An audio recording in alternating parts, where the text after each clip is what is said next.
नमस्कार, हरिभूमि टीवी पर आपका हार्दिक स्वागत है।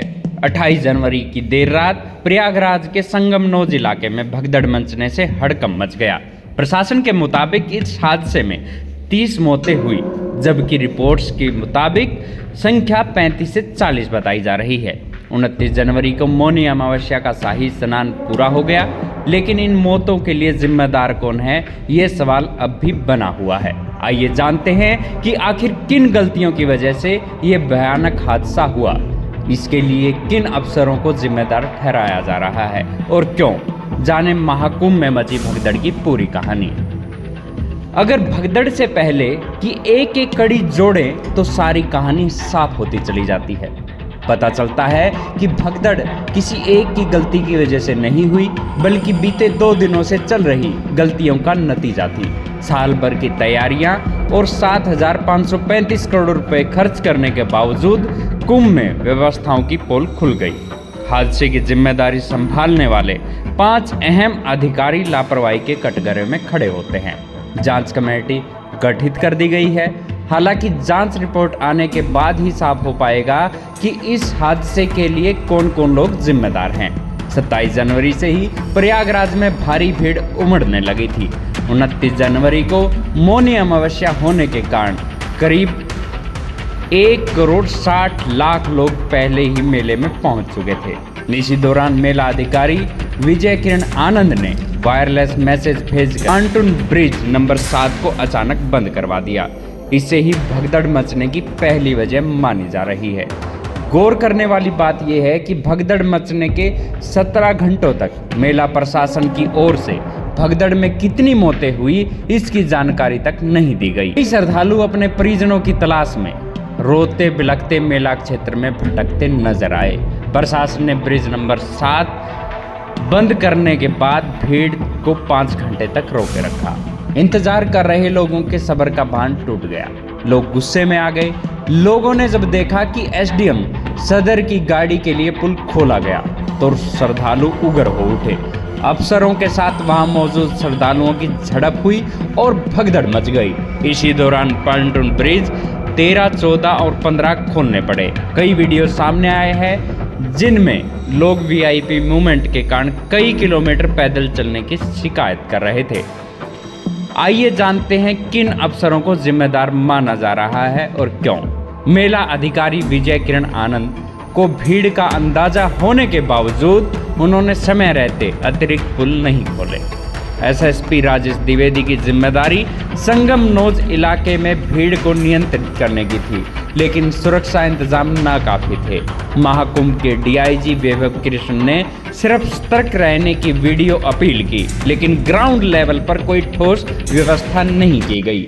सेक्टर मजिस्ट्रेट विनय कुमार मिश्रा को क्राउड मैनेजमेंट की जिम्मेदारी दी गई थी, लेकिन वो ऐसा करने में असफल रहे। कमिश्नर विजय विश्वास पंत ने माइक से कहा, जो सोएगा वो खोएगा, उठिए स्नान कीजिए। इसके बाद अफरा तफरी मच गई। 27-28 जनवरी को कुंभ मेले में गृह मंत्री अमित शाह, बाबा रामदेव, किरण रिजिजू, अरुण गोविल, अमरीकी rock band Coldplay singer Chris Martin जैसे वीआईपी मेहमान आए। उनके मूवमेंट के कारण आम श्रद्धालुओं के लिए कई रास्ते बंद कर दिए गए। खास तौर पर कई ब्रिज बंद कर दिए गए। आम श्रद्धालुओं को कई किलोमीटर पैदल चलना पड़ रहा था। भीड़ भरे मेला से गुजरकर संगमनोज तक पहुंचने के लिए श्रद्धालुओं को काफ़ी कठिनाई का सामना करना पड़ा। इन वजहों से श्रद्धालुओं में रोष व्याप्त हो गया। घटनास्थल पर मौजूद श्रद्धालुओं का कहना है, संगमनोज पर एंट्री और एग्जिट का अलग अलग प्रबंध नहीं था। भगदड़ के दौरान लोग एक दूसरे पर गिरते गए। मौके पर पुलिस बल की भारी कमी थी। 15 लाख श्रद्धालुओं की सुरक्षा के लिए मात्र 1,000 सुरक्षाकर्मी तैनात थे। चश्मदीदों के मुताबिक एंट्री और एग्जिट के रास्ते सही से नहीं बनाए गए थे। वहीं पहले से मौजूद ब्रिज को बंद कर दिया गया। यही वजह रही कि भगदड़ मचने के बाद लोगों को भागने की जगह नहीं मिली। ऐसे में सवाल उठ रहे हैं कि जब प्रशासन को पता था कि मौनी अमावस्या पर भारी भीड़ जुटने वाली है, ट्रेनों में भर भर कर श्रद्धालु प्रयागराज पहुंच रहे थे। रेलवे की ओर से दनादन स्पेशल ट्रेनें चलाने का ऐलान किया जा रहा था। यूपी के सटे बिहार और एमपी के बॉर्डर से लाखों की तादाद में श्रद्धालु प्रयागराज पहुंच रहे थे। मीडिया में इनकी खबरें लगातार चल रही थी। इसके बावजूद प्रशासन ने मेला क्षेत्र में तैनात पुलिसकर्मियों की संख्या क्यों नहीं बढ़ाई। मेला क्षेत्र में अलग अलग संगठनों की ओर से श्रद्धालुओं के रहने की व्यवस्था की गई है। कई टेंट कैंप लगाए गए हैं। श्रद्धालु कहाँ रुकेंगे इसके लिए सब प्लान पहले से तय था। इसके बावजूद मौनी अमावस्या के पहले संगम नोच के किनारे सैकड़ों की संख्या में श्रद्धालु सोए हुए थे। ऐसे में ये सवाल उठता है कि आखिर इन श्रद्धालुओं को यहाँ पर सोने की इजाज़त किसने दी। श्रद्धालुओं को वहाँ से समय रहते क्यों नहीं हटाया गया। बता दें कि महाकुंभ क्षेत्र में कुल मिलाकर 30 पलटून ब्रिज बनाए गए हैं। हादसे वाली रात से एक दिन पहले यानी 27-28 जनवरी को इनमें से सिर्फ 3 ब्रिज चालू थे। जिस रात को यह हादसा हुआ उस दिन यानी 28 जनवरी को सिर्फ 7 ब्रिजों से आवाजाही की इजाज़त दी गई थी। मौनी अमावस्या वाले दिन भी इन 30 पुलों में से 21 को बंद रखा गया था। यही वजह रही कि भीड़ एक जगह से ज्यादा जमा होने लगी। संगम की ओर से खड़े लोग अखाड़ों की ओर वापस लौटने की बजाय संगम नोच की ओर ही रुके रहे। जो लोग कुचले गए उनमें ज्यादातर यहीं सो रहे थे। सभी ब्रिज खुले होते तो ये भीड़ जमा नहीं होती, लोग आसानी से दूसरी ओर जा सकते थे।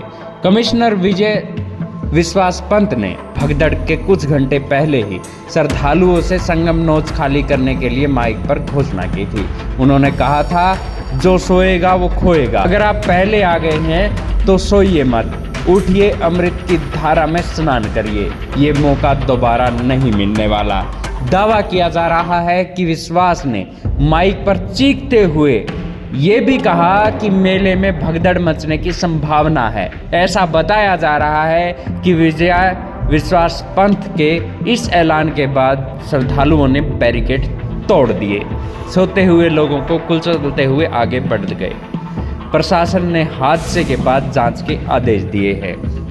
संगम नोज पर भीड़ नियंत्रण करने के लिए अतिरिक्त पुलिस बल तैनात किया गया है। वहीं श्रद्धालुओं की सुरक्षा के लिए नई गाइडलाइन जारी की गई है।